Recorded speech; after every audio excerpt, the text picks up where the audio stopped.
On November 22, 2013, Federal District Court Judge Barbara Crabb of the District Court for the Western District of Wisconsin struck down the Ministerial Housing Allowance as an unconstitutional preference for religion. The ruling was in response to a lawsuit brought by the Freedom from Religion Foundation and two of its officers challenging the constitutionality of the housing allowance. The federal government, which defended the housing allowance since it is a federal statute, asked the court to dismiss the lawsuit on the ground that the plaintiffs lacked standing to pursue their claim in federal court. Standing is a constitutional requirement of any plaintiff in a federal case, and generally means that a plaintiff must have suffered some direct injury as a result of a challenged law. The Wisconsin court concluded that the plaintiffs had standing on the ground that they would have been denied a housing allowance exclusion had they claimed one on their tax return. The government appealed this ruling to a federal appeals court, the Seventh Circuit Court of Appeals in Chicago, and on November 13, 2014, the appeals court issued its ruling reversing the Wisconsin court's decision. It concluded that the plaintiffs lacked standing to pursue their challenge to the housing allowance. The plaintiffs had asserted that they had standing due to their injury of being denied a tax-free housing allowance should they claim one on their tax returns. But the appeals court refused to base standing on theoretical injury. It concluded that the plaintiffs would have standing to challenge the constitutionality of the housing allowance only if they actually claimed an allowance on their tax returns that was later denied by the IRS. And that's exactly what they did. The Freedom from Religion Foundation declared a housing allowance for two of its officers, who thereafter filed amended tax returns seeking a refund of the income taxes paid on the housing allowances, which was later rejected by the IRS. Having endeavored to correct the standing problem, the Freedom from Religion Foundation renewed its legal challenge to the housing allowance in the Federal District Court in Wisconsin, where the litigation began. Well, let me mention 5 noteworthy developments. First, on October 6, 2017, Judge Crabb again ruled that the Ministerial Housing Allowance is an unconstitutional preference for religion.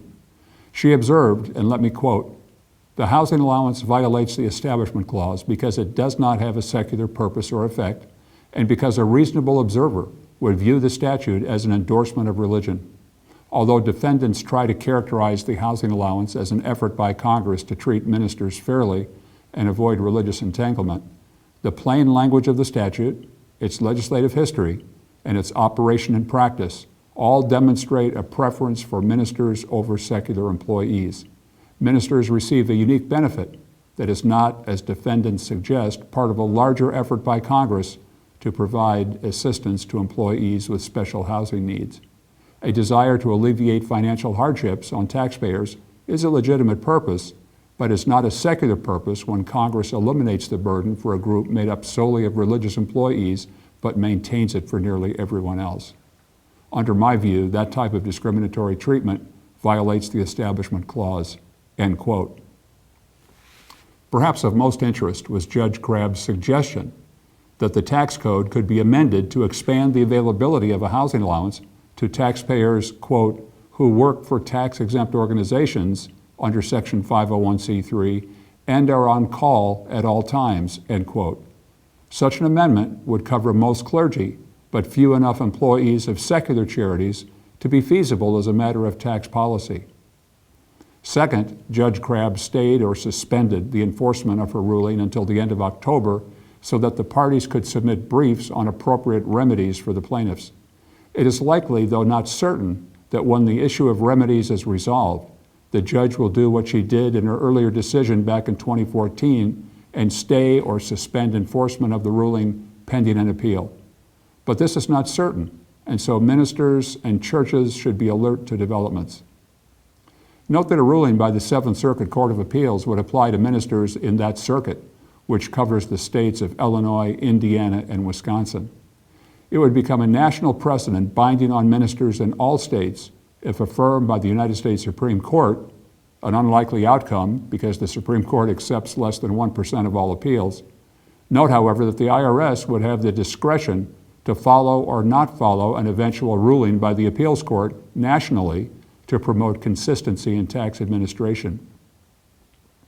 Third, churches should continue to designate housing allowances for their ministers, for 2018 and future years until the housing allowance is conclusively declared unconstitutional by the appeals court or the Supreme Court, and in the case of a ruling by the appeals court, is applied nationally by the IRS.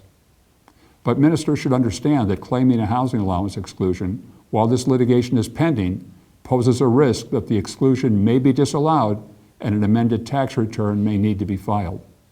Ministers should be prepared for this outcome, though it is unlikely that the housing allowance will be declared unconstitutional retroactively. Again, be alert to future developments.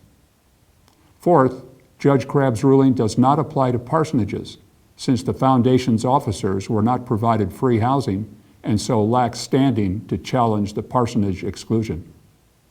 Fifth, in conclusion, ministers and churches should be aware that the housing allowance is under attack. Judge Crabb's ruling may be affirmed on appeal and applied nationwide by the IRS, and should that occur, there are two actions that will need to be implemented quickly.